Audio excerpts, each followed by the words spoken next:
suggested he's not been hit on the chin. Dillian Whyte can whack, and he's in great shape. And I think that Dillian's going to take this fight and go in there and go, you know what? He's going to roll the dice and punch when, you know, Moses does. And I think that is the importance here. Dillian's got to take the chance early. I think it might be too soon for Moses. I think Moses is on a great run. I think Dillian, you know, if he had more momentum, it would be, I could probably stamp my authority on the decision a bit more. For Moses, is he ready for this level? Can he take a shot? What's he like when the going gets tough? Is he overrated? Boxing experts are warning Moses Itauma about taking on Dillian Whyte, saying the matchup could be risky given Whyte's power and experience. Derek Kazor expresses surprise over Whyte's decision to face Itauma, noting the young fighter is still developing and not yet on the same level. Many believe Itauma should gain more experience before facing such a dangerous and seasoned opponent to avoid jeopardizing his career too soon. Dean Whyte expresses his concern over the timing of this fight, saying that Dillian Whyte may be too big a challenge for Moses Itauma at this stage of his career. He points out that while Moses is undeniably talented and shows great promise, he is still at the early stages of professional boxing. Dean emphasizes that this is not just about skill, but also about experience and the ability to adapt under pressure. I had a phone call a couple of weeks ago. They offered me to fight Moses Itauma in Saudi.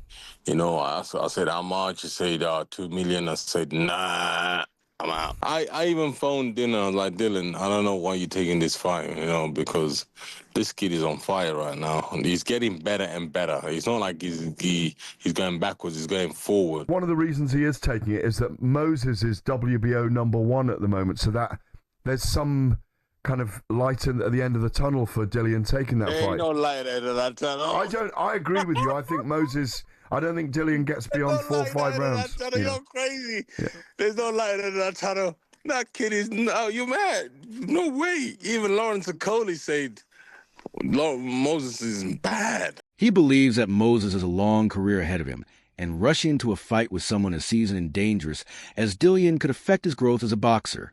He urges Moses and his team to think carefully before stepping into the ring with a fighter who has been in big high-pressure bouts against top competition. Moses Itauma opens up about his preparations for the fight, making it clear that he is putting in relentless work alongside his coaches. The new kid on the block, the kid with the thunder, big punch in southpaw. He's predicted to be the leading boy of the heavyweight division. So, I mean, look, it's a crossroads fight, obviously, as you could look at it. They're saying they're hoping that the baton will be passed from him beating Dillian. I think Dillian's got other ideas. And Dillian's a man that's never should be written off. I think it might be too soon for Moses. I think Moses is on a great run.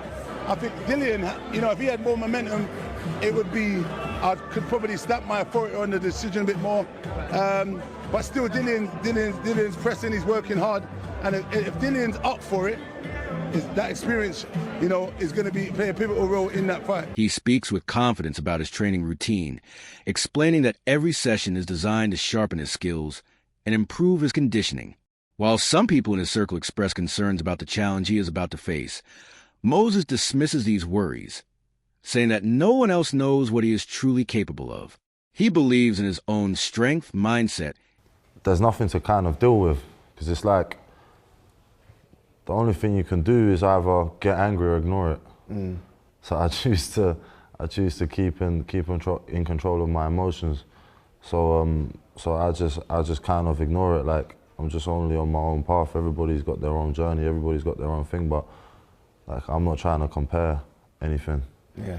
And we was just talking about it with my coaches yesterday. It was like, you know, a lot of people put pressure because they're too worried about the outcome. I'm not worried about the outcome. I'm worried about the game plan, and then the game plan leads to the outcome. So I don't think of things that I can't control. Your opinions I can't control. Like, for example, like if I go to bed today, I wake up tomorrow morning, I still got to play the Moses Itauma role. Yeah. So my feelings and opinions of myself can't be based on what someone else thinks of me, because you don't have to play the Moses Itauma role 24/7. I do. So I just choose to ignore him.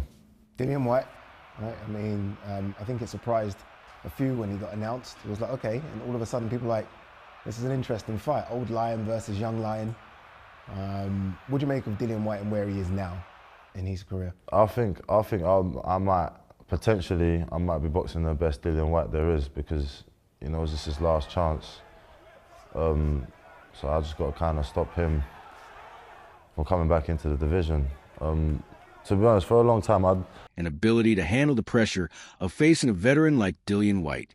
His focus remains on executing his game plan and proving that he belongs in the ring with one of the most experienced heavyweights in the sport. Dillian Whyte sends a direct message to Moses Itauma, making it clear that he should not be underestimated. He stresses that he is not a fighter to be taken lightly, and that his experience, grit, and fighting spirit set him apart from anyone Moses has faced before. Dillian highlights the difference in energy between them. Frustrated media, I was frustrated people talking shit, and then when they come and see him in shape and different mindset, then they start changing their minds and opinion. I'm like, yo, I have the same energy, bro. I have the same energy. When I'm 118, 120 kilos, I have the same energy, because now I'm light and I look like I'm in shape. Then now everybody's like, oh, yeah. I'm like, yo, come on, man. I don't need to be 100% to win some fights, because I'm a fighter. I know what to fight. He's had more amateur fights than me and all of this other shit. He's doing what he's meant to know. And one thing is, he's got the what's the word I'm looking for? The ignorance of inexperience. I didn't say it right, but I'm tired. Yeah. Ignorance of youth or whatever the it is. Yeah. I'm not a chump, bro. I'm not a chump. Obviously people writing me up, but I'm not a chump. So let's see what happens Saturday. Dylan, one word. What can we expect on Saturday night? What I always bring, man. I always bring that. With me, there's always that unpredictability in the ring, you know what I mean? Saying that his years in the sport, his tough battles, and his survival in high-stakes bouts give him an edge that cannot be replicated by youth alone.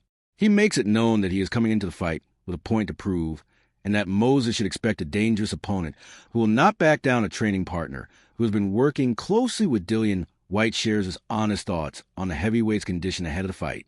He reveals that Dillian looks physically better than he has in a long time, moving with sharpness and purpose in training.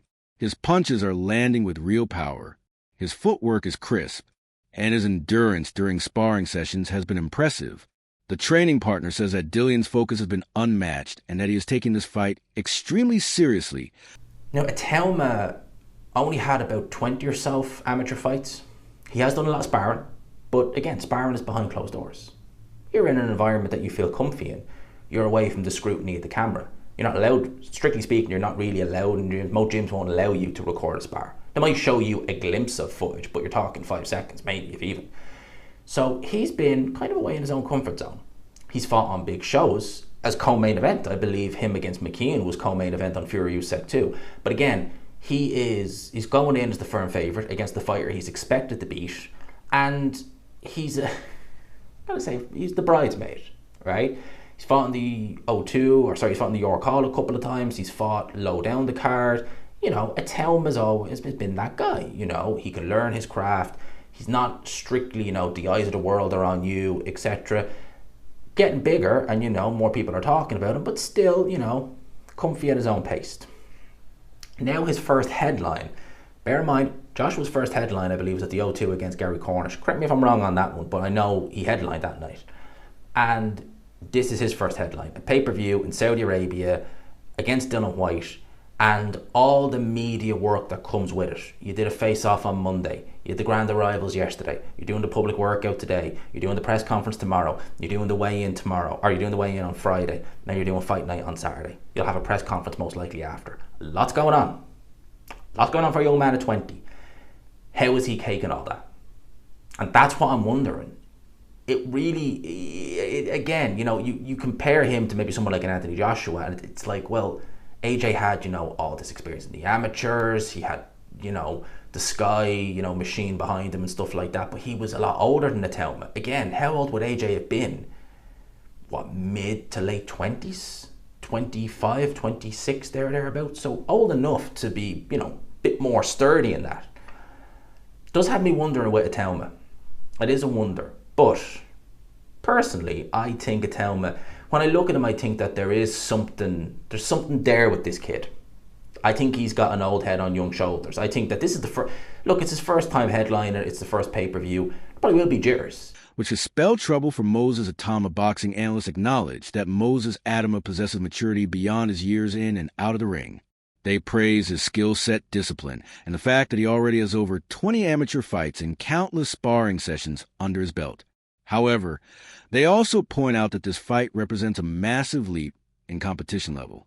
Facing Dillian, White means going up against an opponent who has been in the ring with world champions and top contenders. I know, relax. Moses has been performing under the bright lights, but what I'm saying is, it's still so early and he's got a lot to prove. Up until this point, I can't argue. He's passed every test with flying colours, but the problem is, he's passed so easily, he's missed out on valuable lessons along the way, and he's now got a very experienced veteran in front of him, in Dylan White, who's been at world level. Everybody's written Dylan off, but recently, seeing interviews and seeing training footage, I'm liking what I'm seeing. I've got to be honest, my mind's starting to shift. Let's take a look and discuss the key takeaways. I don't think I've ever seen you be this big an underdog in a fight. You are like 1-14. Dev asked Dylan, how does he feel being the underdog? And that's what makes it dangerous. As an underdog, you're underneath. You get up at them testicles and lock onto them, and it's game over. It's crazy really because, like I said, he's fought at world level, fighting the likes of Povetkin, Fury, Chisora,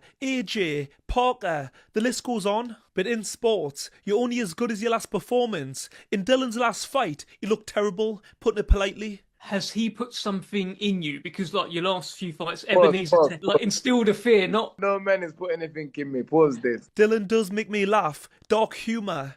But maybe that says more about me. He says it the way it is. There's no sugar coating. Dev says, is this the biggest risk he's took in his career? Which again is madness. All of them has been massive because you think no one's ever had me as the favourite. Think of one fight that was the favourite. Just think.